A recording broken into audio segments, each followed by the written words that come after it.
What's up, world, and welcome to the All Real Show. This is where we discuss issues pertaining to the socioeconomic system and how they relate to everything. Why and how are the fundamental questions. Answer them enough, you get to the truth. I'm your host, Alex, and welcome back, everyone, to the third installment of my discussion with Samat Abletimov. Some of the topics on this episode will be how we all feel the same things and ways, what it means to be honest, real, and a leader, who really controls the world, and why the hell don't you know and or speak up about it. Alright, so we were just talking during the break about family and what it means to us. So we'll start this episode off by addressing it. And family to me means kindness, caring, understanding, always supporting, encouraging, and being there for each other, and above all, unconditional love. How about you, Samat? What does family mean to you? You know, I'll say you one thing. That's family, man. That's family. That's the system of family. It is, exactly. Like you know what family is. Within the family, there's unconditional love. Yeah, like exactly, Samat. You don't ask money from your brother or from your mother or from your father, and you never treat them with this monetary system's laws. You know, you never say, okay, just because you didn't pay for the bills, I'm gonna hate you. You know, you will not say that. Right. You know unconditionally that you will do everything else, and you want to contribute to the family no matter what. Like, even if your father says you bad words, or even if your mother says bad words, you tolerate that, okay? Mm-hmm. You tolerate that, you contribute to the family, and you don't expect anything, in a sense. Like, I think we have to form a system like that. Like, everyone understands family, the concept of family. It's the concept, all around the world, yes. All around the world. Yeah, that's the very basic concept that everybody can get. Right. It should be a system. Like, for example, I'm going to take myself example. Mm-hmm. If I know something, there's always one job or one work that you enjoy. Yeah, enjoy doing. Yes. Like that, you know, that you have skills for, and when you contribute to the society with your work or with your service, with your product, you know, you will be feeling like you are contributing to a larger family. Right. Humanity, let's say. Mm-hmm. And every time you contribute, you know, every time you give something, your product, your service, you feel like that you are contributing. You know, you feel joy because of it. You feel the thankfulness. You feel the gratitude of people who are receiving your service. You are receiving your products. Exactly. And it makes you joyful. You know. Right. And you contribute not because you want money out of them, but because you love contributing, because you see empathy from the people's eyes, you know, and you want to contribute more and more. Exactly. And just imagine if millions and billions of people would be feeling the same feeling, if they would be contributing not just because they want the money out of the system, because they enjoy doing it, like, you know, contributing, and because I think that way we could transform the whole society to a whole new level. Oh, yes. Because I will be doing what I do best all the time, not because I enjoy doing it, and I know that by doing it, I'm contributing to the society that I'm living, you know? Right. Because, sometimes the critiques will say, oh, then you will have like millions of lazy people who will not be doing anything. I don't believe this shit, you know. I don't buy this shit. Yeah, it's a bunch of shit, exactly. This is a conditioning. Right, exactly. Yeah, this is a conditioning, like, you know, this is a conditioning. Because people have never lived and never have felt these emotions, you know. Right. They have never lived in that kind of society, so they cannot comprehend it. Exactly, Samat, right. But if it starts, they will be getting, you know, what we're trying to teach them, like what we're trying to give them. I think that's the same thing. The same concept is already practiced in families. Yeah, like a father of the family is always a giver. Like you give to your family because you love them. Right. And you don't care, like, if your son is paying you back, or if your mother is paying you back, or if your father is paying you back. Right. That's You don't care unconditional about it. love. You just give. Right. Yeah, because you want to contribute. Mm-hmm. You want to see them smile. This is the way, I think, to go. I think it's the will. I mean, if you really want to change, it's easy.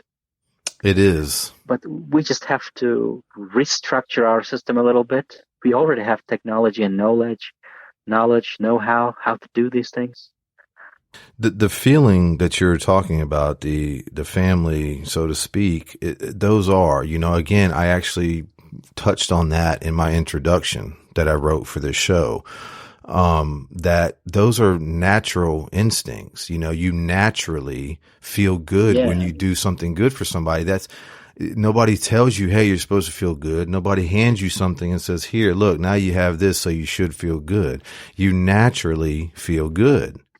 Yeah. At least that's the concept that everybody can relate to, Yeah, exactly. Like, you don't have to say a stranger, just say family members, Would you be really happy if a stranger would be acting good towards your family? You would want that, wouldn't you? Right. Well, there's even that, Sam, I was just going to say, as simple as that sounds, small acts go a long way, man, because there is less and less of that in the world. Yeah. When you do something simple, you see somebody looking for a quarter, there you go. Or, you have helped somebody, put something back, or, the little things actually can have a ripple effect. And people feel good. Wow. When's the last time somebody said, I look nice today, or something like that? Yeah. That's going to lift you up, man. Exactly. Emotionally. Exactly, Very Sam. quickly. That's very important. That's what I'm trying to say is, you don't need to tell, we talk about it because it's what's going on and stuff like that, but you don't need to tell people things are bad and things are getting worse and all these types of things. They feel it. What's kind of missing is the truly positive. I'm not saying show me some stupid cat being saved on the news so I can feel good about my day and myself. Yeah. That's nice. That's touching, but I'm talking about real stuff, real interactions. And how you act throughout the day and interact with people can go a long way. Yeah, I think there was recently one video, like a movement, or I don't know, like an ideological meme, pay it forward stuff. Yes. Pay it forward. Have you seen this short Yes, I have. video about it? It's a very good concept, is it? Example. Oh my God, it touched me, man. So emotionally, deep down. It's very beautiful. It makes you, smile. Exactly. Well, it makes you and even cry a little bit, Right. It makes you realize again what's real and what matters. I think we ignore these things. I know because of our conditioning. I think there's too much conditioning which is confusing us, and we have this self-perpetuating negative belief systems. I think. Exactly. Which are the main enemies that everyone has. The self-perpetuating, never-ending cycles of hatred. I think hatred and anger, aggressiveness, resentment, in a sense, which has sunk deep inside you, Right. Because you have ego. Like everyone has got egos, and your ego says to you, okay, Alex, you are thinking good stuff, but yeah, you want to be a good person, you want to be a good man, but Alex, your ego says to you, we all know that if you go out in the street, nobody cares about you, nobody gives a fuck about you, and why would you care about others, Your ego says to yourself. Yeah. Because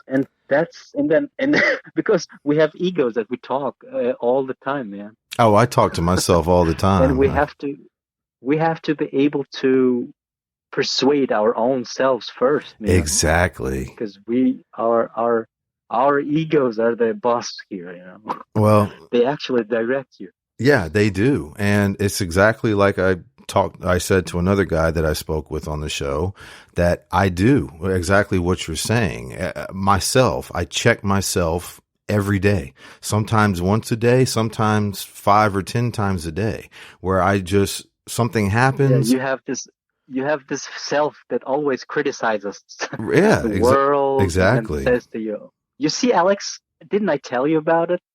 People don't give a fuck about you, you know? Like, it means like, so you have to, you have to keep your energy to yourself, you know? Don't bother yourself with others' problems, and because they don't give a fuck about you, you know? Just focus on your own self, you know? And that's right. I mean, sometimes your ego's right, because the fucking world that we're living in, it's like that, man. It's like that. It is. Nobody gives a fuck about other people. I mean, others. It is, Sam. And our ego's right. All again.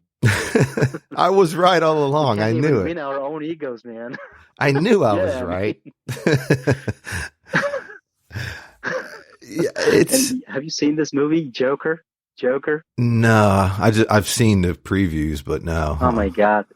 I mean, you have to watch this movie, because this movie just explains the hell of a lot, everything about what is going on, what is wrong with our society. Because this Joker guy, he was a very naive guy, you know. He was a very good person.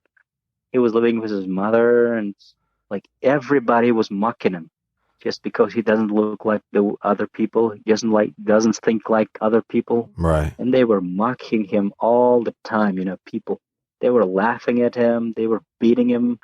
And one day he was so fucking pissed that he just, you know, started doing out of his own anger, you know, because he was saying to himself, like, if I'll be naive and this way, everybody will be mocking me. So I have to just fight back, you know.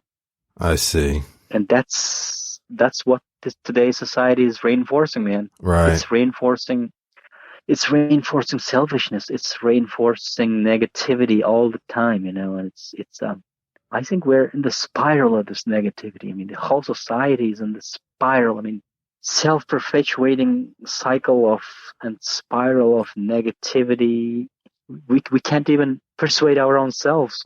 How are we going to change the society, man? Well, it is, because we know the society works that way. It does, but I think, like you said, it's a spiral, and I think the reason it's getting more like that and worse is because we're getting farther away from our true selves, like we were talking. You know, we're getting more distracted, more caught up in entertainment and, you know, how many checks I got or likes or appreciations. And, you know, that's. I think it's because we're so fucking tired of all this shit and this going on in the society. We want to entertain ourselves, you know. We want to of course, that's what reality. It is. Exactly. That's what it is.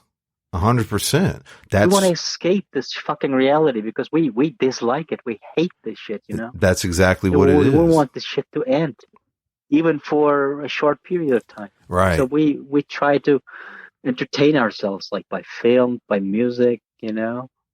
It's like a helpless situation. It's like, I think the whole world needs psychological healing. I think like group therapy, group psychotherapy. Yeah, it needs a group therapy. Just imagine a group like anonymous alcoholics. Like they just release all what they think about life. You know, they don't have to call their name. They just say what's inside them to others, so that they can listen, so that others can relate to them. And we have this shortage. We have this lack of showing our genuine self. You know, we never show. I mean, we always wear masks all the time. All the time. Because the society wants it from us. We always wear masks, and then we do what the society likes, what the society expects from us, like political correctness shit and other things. Right. I think that's the problem. Like, we're hiding ourselves. We're hiding our true selves, from others. And then and then we wonder, like, why nobody is understanding us? Like, why nobody is helping us, or why nobody can understand us, because we're hiding ourselves from the society. We're showing our masks, you know. Yeah. We're showing our different sides. I think that's the problem that everybody has. I think it's a deep down psychological confusion.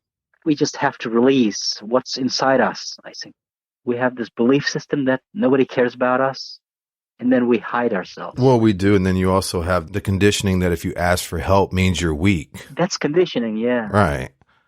But genuinely, nobody gives a fuck, man. That's the reality. They don't, Sam. Who do you think will care about you?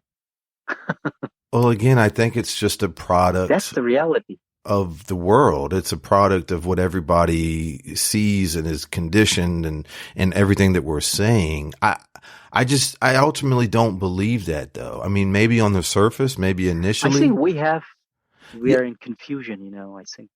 Oh yeah, we're definitely in the confusion. I mean, I think what we need first is healing. I think we have to heal ourselves first. Well, that's societally. I mean, one small way to.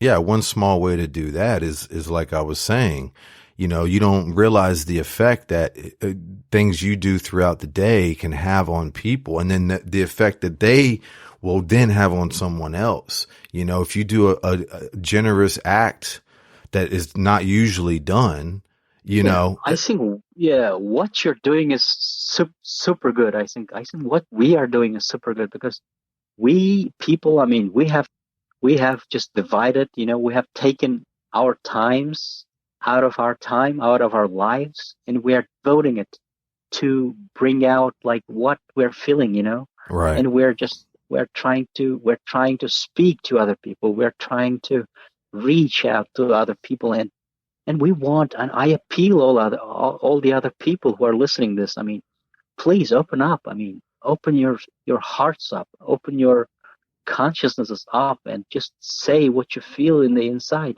Exactly. Don't conceal it. Please don't conceal it. Just say the fuck up. I mean, express the fuck up yourself. Right. And know how to do it. Because at the end of the day, it's us. I mean, it's us. Like, nobody is going to come to you and then going to ask for your problems and going to treat you like a psychologist. Nobody will do that. Right. The only person that's going to care about you and know about your secrets is only you. Right. So you have to bring what you have deep inside you to the outside world so that others can also relate to what you feel, and try to help you if they, of course, want, or if they can, or if they have skills of doing it. Too many people keep too many of their thoughts, too many of their feelings deep inside them. That's what's making us sick, man. That's making us sick psychologically and clinically. It makes you sick as an individual, but it also makes you less resistant to open up because you feel like I'm the only one that thinks like this, or I'm the only one that feels this. Yeah. And so you shut feel ignored, down. Man. You feel indifference. You feel ignored by other people. But that's the point, Sam, that the reality is most people feel a lot of the same things in a lot of the same ways. They really do. Yeah, why we conceal so much in our own selves? Because we don't trust other people. Yeah, we have to say that openly. Yeah, we don't trust other people. We are afraid of them. We are afraid of their judgments. We're afraid of their mockings. We have to just pluck up our courage and just release what's inside us. I think that's the only way of doing it. Yeah, you would be surprised, Samat, to know how many times I that's all I do is I speak the truth and I speak the facts. Now, I'm not stupid. I won't do it in a time or situation where I know it's going to mess me up. Man, of course. But I do it all the time. You are aware. You now are aware that all the things inside you, all the things that you have concealed all this time, they're making you sick. They have been disturbing you.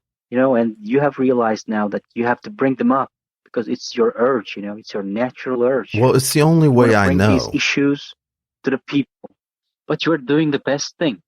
I think you are brave enough to be doing these things because most people would be afraid to get mocked up, Exactly. And they would prefer not doing it and stuff like that. No, I understand that. And that's another reason why I'm doing what I'm doing here with the show, because I have no fear of speaking the truth, and it's the only thing that I understand. It's the only thing I've always understood. And you have to teach other people, man. You have to teach other people to be like you.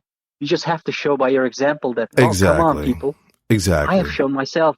I have shown I have plucked up my courage to show my own real self. I'm not hiding anymore, you know? You're right. I think that's the message that you should be spreading out. I am. I'm trying. I am. I really am trying. And I sincerely believe that the longer people listen to this show, the more that they'll get it, the more they'll understand what I'm saying and what I mean, and that I'm only coming, it's just coming from a real place. That's very genuine, real feelings. Yeah, real urges. That's compassion. That's passion. Yeah, you are doing your passion, I think. And I congratulate you for doing that, because most people would be afraid of doing that. Yeah, well, thank you, Samat. I really would love. I was always thinking about like why we confuse ourselves so much, why we deceive ourselves so much. Like when we put our masks on, and then we act as if the people would expect from us. Right. It means that we're actually confusing not only ourselves but the people who are actually trying to help us. Because all around the world, like, people have these traditions, mentalities, you know, and they automatically cling to it because it's familiar. They never try to express their own genuine selves, you know. They always want to imitate this societal norms. They always want to imitate and want to seem like they are good, or they are traditional, they're religious, they're conservative. Right. You know, it's your upbringing. Respecting. It's your environment and your upbringing. You know, the same way if your baby's born in the United States, they're going to be totally different than a baby born in China, you know, just because it's your environment and your upbringing. Yeah, we pick up these programmings from our society, from our families. Right. And then I think we even sometimes forget our own real selves. Like, a lot of times we want to be accepted as our identity, like as Chinese, or as Americans, as Europeans, as Asians, because we are so patriotic, you know, in a sense, like we want to act like that. And I think, but we're not acting out of our own selves. Like, we're acting out of our old programmings. Of course we are. So I think it's the time has come to show our own selves, and then I think we don't have to be shy to show that we're vulnerable beings. Yeah, that sometimes I think because this manhood is another issue that has been traditionally like, exactly. Men don't have to show their emotions. Real men don't have to show emotions. Real men don't have to cry. Real men don't have to complain. Real men don't have to show their weak emotions. Yeah. I think these things are destructive. I mean, very destructive. They're basically saying to individuals like, oh, never ever show your own self. Just be as you are expected to be. You know? Right. It puts you into a box, a cookie cutter. Yeah, it's like an army commander demanding from soldiers to be soldiers, you know, and die for the causes that they don't want. Yeah, it's amazing. It's the same thing. Yeah, it's a very long process that we have been conditioned, and it's very deep down, you know, just, you know, deconditioning it, I think. It's deconditioning. I mean, that's everything that you're saying basically goes back to that. And that's the point. We're all products of our environment, no matter who you are. So it's lying deep down into us. It's lying deep down in our psychic memory. Yeah, you know? It becomes ingrained in you. And you literally have to uncondition. You have to unthink it. Yeah, we have to find ways of getting them out, and, you know, deconditioning them, and unlearning them, you know, deprogramming them. One way I do that, Samat, is with anything, I think, in life, one of the main ways to find an answer, or at the very least to have a different perspective, is you either zoom in or you zoom out. So, in other words, if you have some kind of skin rash thing you want to figure out, you might have to zoom in. But if you really want a different perspective on understanding, the way I do it, you zoom out. So you picture yourself from like the space station looking at Earth. And if that doesn't work, picture yourself looking at the solar system, and when you do that, you start having a different, even if it's momentarily, you have a different outlook. You have a different perspective. If I'm sitting in the United States thinking these things, if I go out and look from the space station, which by the way, it's really cool. You can get an app. I have an app called, ISS HD Live. And it's right now I can go on there and it shows me live from the space station looking at Earth. And when you see that, you instantly start thinking, well, wait a minute, country. I can't tell what country's what. It just looks like a bunch of land and water. It's a different way. Yeah, man. It's a way to kind of. The planet is one, man. Oh, it's all one. It's all one. The whole universe is one, and it's only the human confusion that has divided everything up. It's human egos. I think it's human stupidity. It's a little bit of everything. Put boundaries and borders. I mean, we touched on emotions earlier. I think that's humans' power and their downfall at the same time is emotions, because we can use it to uplift and to enlighten and those types of things, but it can also be deteriorating and debilitating. And also, of course, that is the main way that society is controlled, through their emotions, I mean, what do they do if they want to go start a war? They say, they do something and then say, hey, look, these people starving kids or poisoning their own people. They're playing off of your emotions. And then you say, oh, that's horrible. Yeah, let's go get this person out of there. That's in a nutshell how society is controlled. So emotions are everything. I mean, that, other than what we. Yeah, emotions are, but I think the intelligent person who has the knowledge and stuff like that, I think they can actually control their emotions. You can, to some degree. Only the stupid people who can govern their emotions, they can be controlled and to kill, to shoot. That's why the soldiers, why they're employed, why they're deployed while they're 18 years old, 19 years old. Right, because they're young and impressionable. Because they're young enough. Mm-hmm. Well, so they do whatever the commander says them. Right, they're young. Orders them in a sense.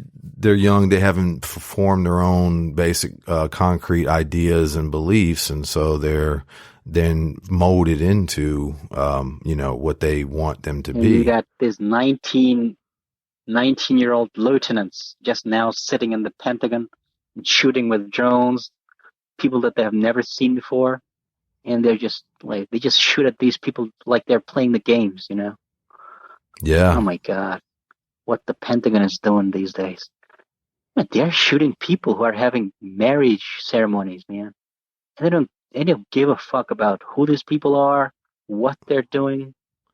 Well, they just get the orders of shooting them. It's kind of always horrible, man. It is. It's kind of always been like that, though, on a scale. I mean, they even have the term in military that they say casualties of war. I mean, it's just I think that's the term, but there's some official term that they use that it accounts for innocent people.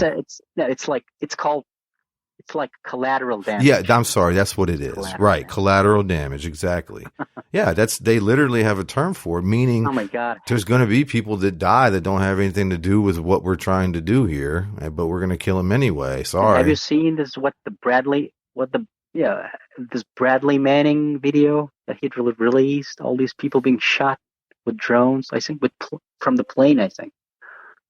These journalists in Iraq, I think they were getting shot alive, I've seen video. I'm not sure if it's the same, but it was that video that Bradley Manning was released, and for what now he's in prison. And You know, I think he was psychologically broken now that he's now Chelsea. oh, is that what that is? Okay. See, I know the names. Chelsea Manning, yeah. I don't extensively follow it. I didn't realize Bradley Manning. That was the same person. Oh, okay. That's interesting. This war machine and the resources that are going to the war machine and the money, that's another big topic, isn't it? I mean, oh, yeah, of course. And that's... You have war machines that cost billions of dollars to make. It's like you need millions of hours of human labor, human intelligence to do this, to make these weapons of mass destruction. And then you go out there, you spend like millions of gallons of oil to transport it to another part of the world. And then you kill people that you don't know. Yeah. Oh my God. How many resources? I mean, how much resources have you spent, I mean, to do these things? And what kind of people do these things, you know? Well, people who do what they're told and follow orders. You know, that's another thing, Samat, that I say, the way things get done. People's like, you know, will say, well, not, what is everything a conspiracy? Everything? No, it's not. It's very simple though. You have the ones at the top that make the decision. It gets put down through a memo or whatever. And then everybody else below them just does their job. That's how it's done. That's famous last words. I'm just doing my job. Yeah. Right? If you do something destructive, what do you say? Yeah, go ahead. And the people who give these orders are psychopaths who believe in their like exclusiveness, that they're chosen by God. Yeah, exactly. Psychopath, right? They take part in the secret society rituals, you know, skull and bones. Yeah. Oh my God. And their agendas, what they believe in.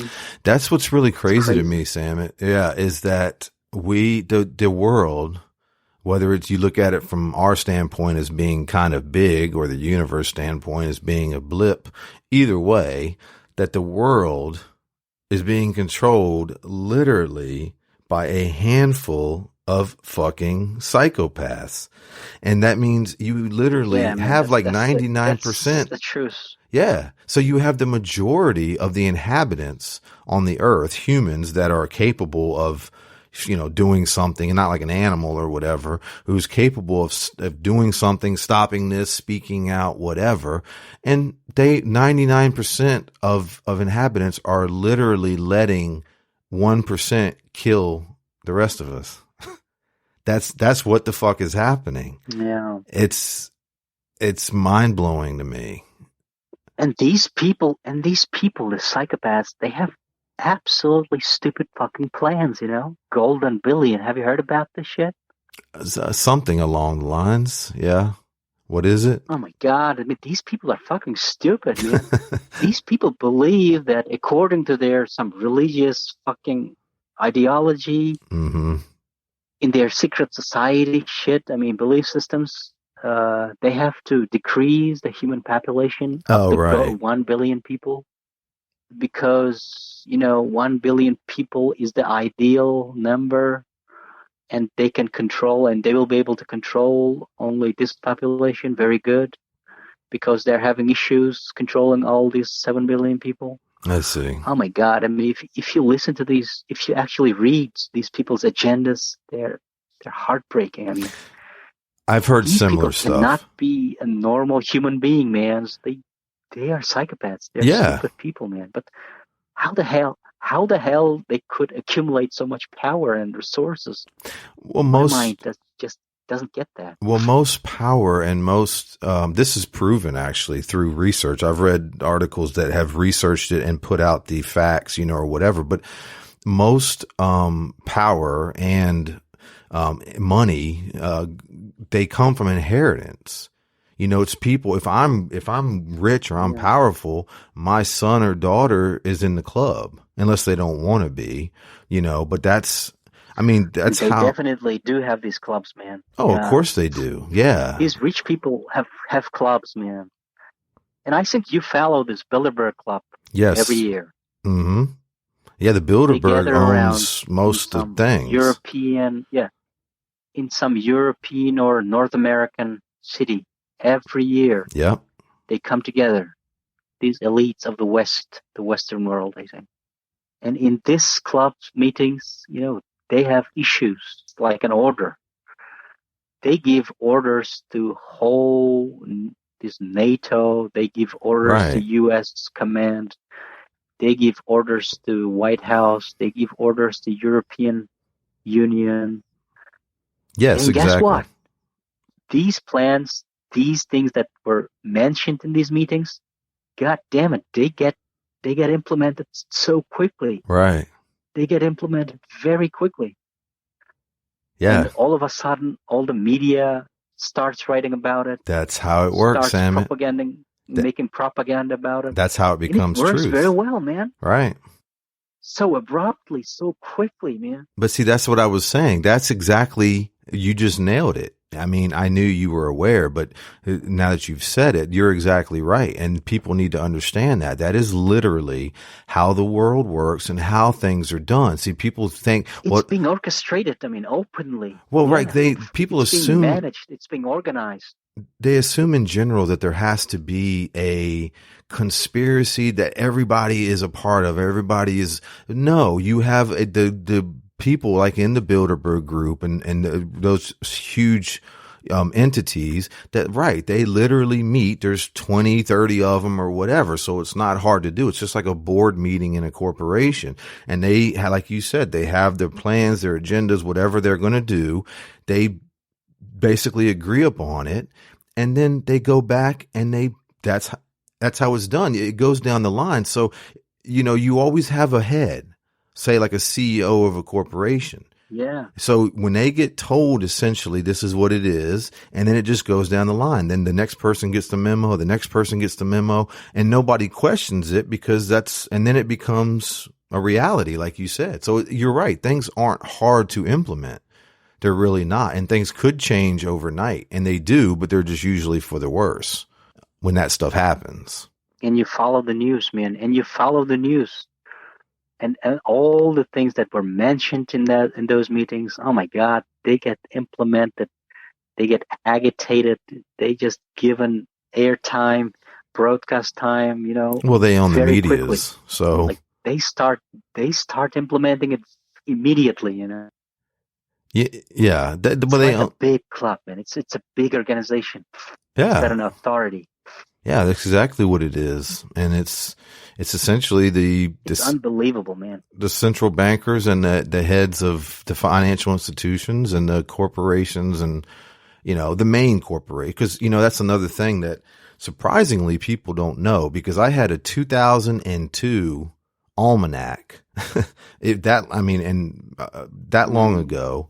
And inside the almanac, there was actually a section where it was about business, and it showed you right there on the page. And you can find it now if you do the research. Anybody can, but you can see what entities, because you have to call them an entity. It's not, but what they own. So it's like a tree. It'll start with a name, for example, Bilderberg Group, and then it'll branch down. Right. It branches down. So they own these 5 or 8 corporations, but those 5 or 8 corporations own all these other businesses, and then they own all these other businesses. Right. So literally, I think one of them was BlackRock. Yeah. BlackRock Corporation or something like that. Blackwater? One of the biggest entity that BlackRock. Mm. Well, I used to know, I know some of the main, the Bilderberg, the Trilateral, the Council on Foreign Relations,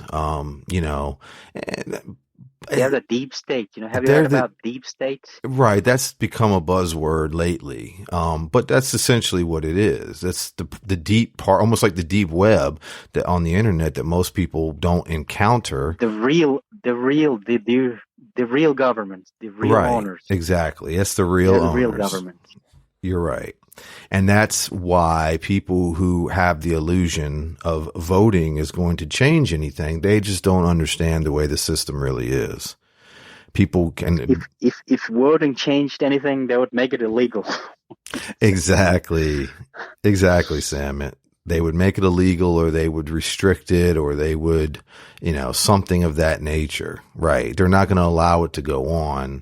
They just give the solution to people that it's the ones. I mean, it's the people who are deciding or electing. But that's fucking funny, to believe that shit. Well, that's how it's actually done, though, because if people felt like they didn't have a choice or control, you would have a lot more resistance. Yeah, it's like playing with the baby, when the baby, touches you and then you just fell off, and then you make the feel the baby as if the baby is so strong, Right. And then baby laughs. That's like that. Yeah. I mean, well, voting shit. Exactly. In fact, I saw a little meme or whatever, kind of similar to what you said, but it shows a kid in the back seat of a car with a steering wheel, and it said voting, giving the adults illusion of choice.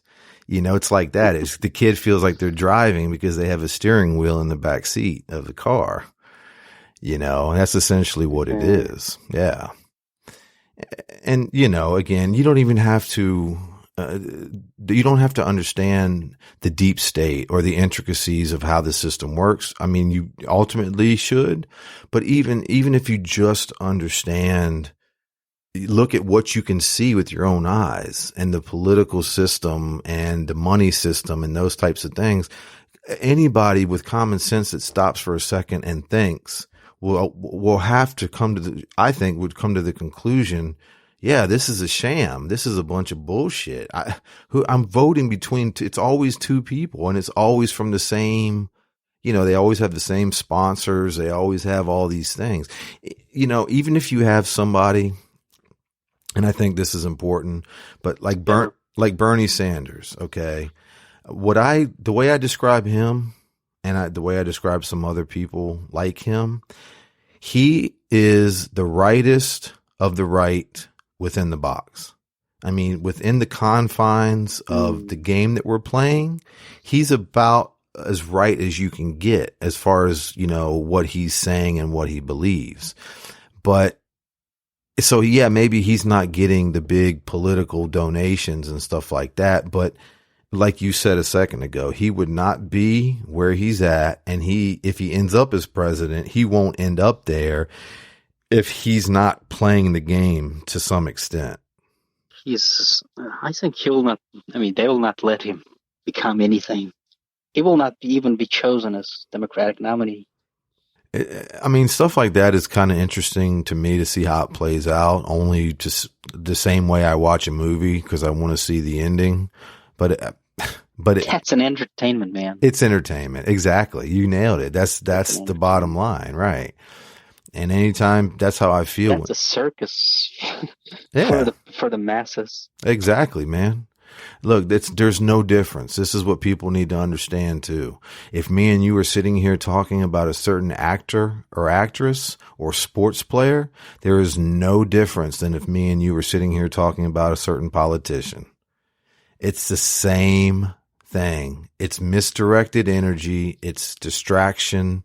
It's not real. It's not, yeah. Because the elites have to show something to the group, like these masses, so that they will not be so suspicious, Yeah. Well, at least they have to give them some illusions. Exactly. That's like, most theoretists and those types of people, economists even, and all that, they understand that you have to have the illusion of choice. If they didn't have that, then you would have a lot more people rebelling and fighting back. But when you feel like you have a choice, Yeah, man, talking is talking, but still, I think we have to do something that would put some effect. I don't know, like, yeah, we know these things. It's a shame and stuff like that, but I think it's time to be doing something. Oh, well, it definitely is. And, this, as far as I'm concerned, I mean, this show, I want it for different reasons. But one of them being, to have a platform to talk about this stuff for people who do listen, who, maybe are interested or don't get it to that extent. I say all the time, it's all about engagement, so I have, contacts, informations on the show. Yeah, And man, we need some platforms and interactions with people, and I think we have to find some I think platforms and interactions. I think we have to have some forms, some ways of reaching out to people.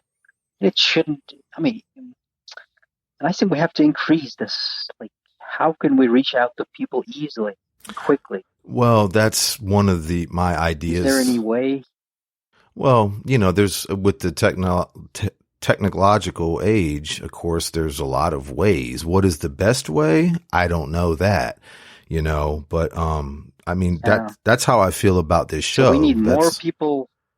Yeah, I think we need more people who would be sharing their ideas and giving some tips, how to do it, how to do it better, how to do it more effectively. I think you should appeal to your audience. I think to contact you and try to organize something, regroup. I don't know, Oh yeah. Well, something like that. that's like I just said to you, and I said it. I've said it in almost every show and of course they can see when they go on the page the contact information. But I express that's what I want.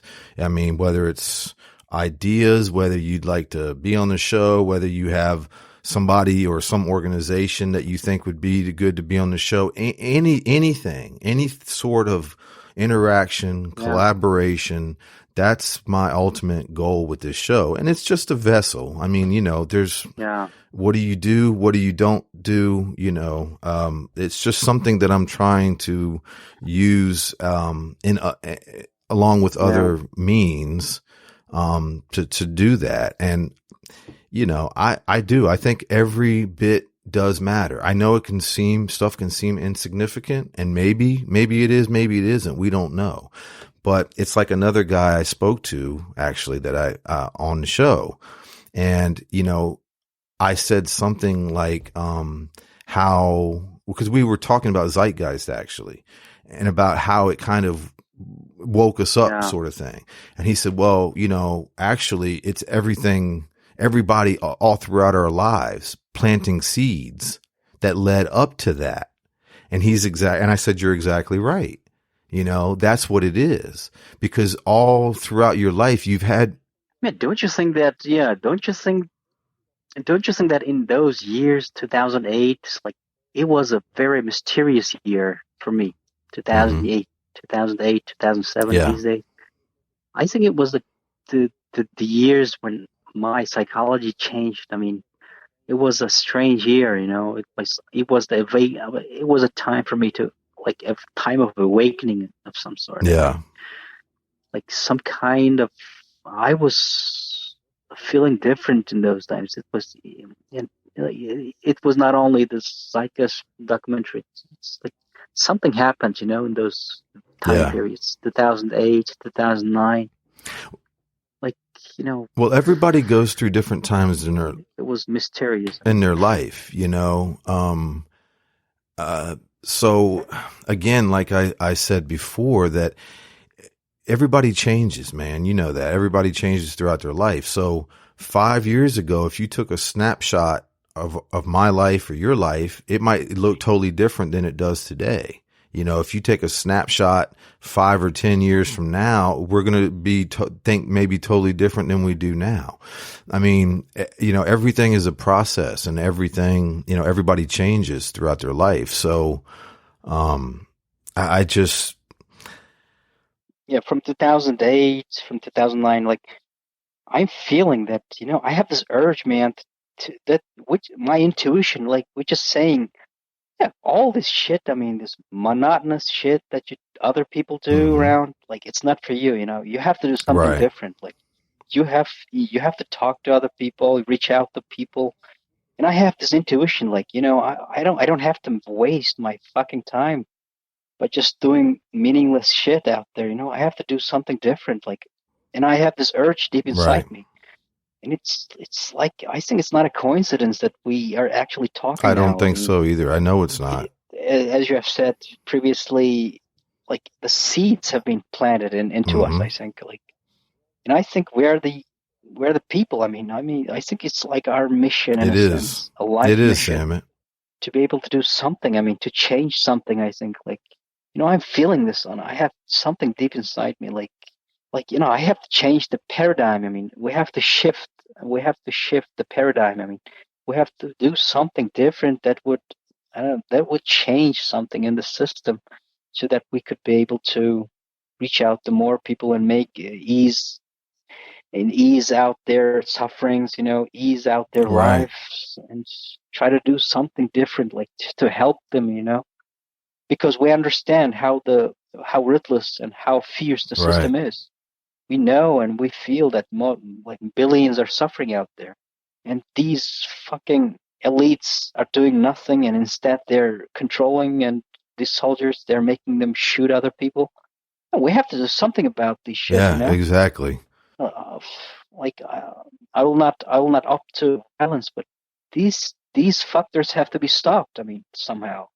And if we don't stop Well, them, who will? exactly, Sam. And Because these motherfuckers, I mean, yeah, these fuckers are freely killing and murdering and bombing, and somebody has to stop them. exactly. I mean, people have to come and somehow act out on them. Like, I think we have to break out their systematic system. I think this, like, yeah, we can influence soldiers, at least. Like, we can influence the people. I mean, these younger minds, not to go to wars and kill people on behalf of these people who, I mean, I think they have the free will to not to follow the orders, at least. Well, and I think we can influence this young generations, I think, and we have to reach out to them, because we can't sit idly any longer. Exactly. We, at the very least, have to try. And people like us who speak out, who do what they can, even if it seems small, and I'm not patting ourselves on the back at all, but the reality is we care the most. Yeah, we don't have to do small things. We have to do big things. Well, of course we do. We have to do big things. We have to do whatever we can do. Like, it doesn't have to be small, It doesn't have to be limited with just by talking. Like, we have to go out in the streets and do something and change these people and fight with them. It's called a resistance movement. It has to be called, I think. And I think people have to do something. I mean, they don't have to sit idly there and just work out as if nothing happened. Because if we all sit idly like this in our jobs, and these fuckers, like these psychopathic fuckers, will be doing what they will be doing, and nothing will ever change unless it's from the ground up. I think it's time. The status quo will never change it. Yeah, I mean, these people. But I mean, if you fight the status quo all the time with these grass movements, sometimes, I mean, you can disrupt. You can. Them, You can disrupt. But you know what I think is vital, Samet, with what you just said, us doing something as individuals, doing something as a movement or grassroots movement. It goes back to what you were saying earlier about kind of reorganizing and everybody getting together. I think that is crucial too. Yeah, we have to regroup, and we have to become. Well, some you kind have of force, to be some kind of on the same page. You have. Organized group. Right. You have to be, because it really, when it comes down to it, it's about right and wrong, but it's a political party of some sort, go into the Congress and Senate, I don't know, and try to voice. Well, that's important, I think. In this system, you only have a political party. You can become a political party, and you can become a congressman or senate, or you can become some kind of a politician and then voice your. Well, how you would go about that? I think that's the way. One of the ways. I'm not exactly sure, but you, like we said earlier, you will have to play the system to beat the system, basically. So, that's why I've thought of that too. You have to become the virus to be able to infect the system and then just bring it Yeah, down. basically. Like a Trojan horse. You have Basically, to right. Yeah. because the virus doesn't fight the system. It just hides in the system and then breaks it apart from the inside. Yeah. And if you think in those terms on that scale, it would have to be extremely well orchestrated, and it would almost have to be like that. It would have to be like where you're infiltrated everything, you have a plan, and then you boom, type of thing. If you're looking at it in, you attack. Right. In that context, because, again, if you do something slowly and gradually in that sense, they're going to obviously see it. Might be on the news or whatever. You'll get enough exposure that it'll be brought to, the elite's attention, and they'll shut it down. So, it's obviously very deep, man. The way I see it, though, as heavy, as complex, and so many issues that there seems to be. And it needs action, man. It needs action. With nothing costs anything without action. Yeah. Action is important. Well, of course, and action is what you have to do. I mean, it's kind of like I said earlier about the person who, sits at home and sends money to a charity and then, wipes their hands and says, I just helped humanity. That's not action. That's not, if you really truly wanted to do something, you would do something. You wouldn't, just say something or just, do something like that. That's not doing anything. So I totally agree about the action part. And again, that's sort of one of my ideas with this show. I had to start somewhere. People are slowly beginning to, I think throughout the world, people are slowly understanding that the representative governments that they have, all these demonstrations out in Hong Kong or in Europe and America, people are rising up, I think. They're rising up and they're feeling that they're getting ignored. People are feeling that they're being lied to, And I think we have to be able to reach out to these people and offer them some solutions. Absolutely, Samat. And you're right. More and more people are starting to understand that all the governments and corporations of the world, the money and power, only care about one thing. That's more money and power. Absolutely nothing else matters. Not the abundant resources, not the waste, not the inefficiency, the pollution, starving, homelessness, and damn sure not any of the people. And we know what the root problem is. It's the money system. And we know the solution. It's getting enough people on the same page to rise up, speak out, and turn the tide. And ultimately, I think that's what it's going to take. More of a collective consciousness and understanding. And on that thought-provoking note, we'll conclude this episode. I want to thank my guest, Samat Abletimov. I want to thank you all for listening. Hope you enjoyed it. Hope you got something out of it. If you go in the description, you should find a link to my show's homepage with my contact info. Please feel free to email, follow, share, comment, like, subscribe. I welcome any and all feedback or support. And I hope you'll tune in next time for another episode of the All Real Show. We are one.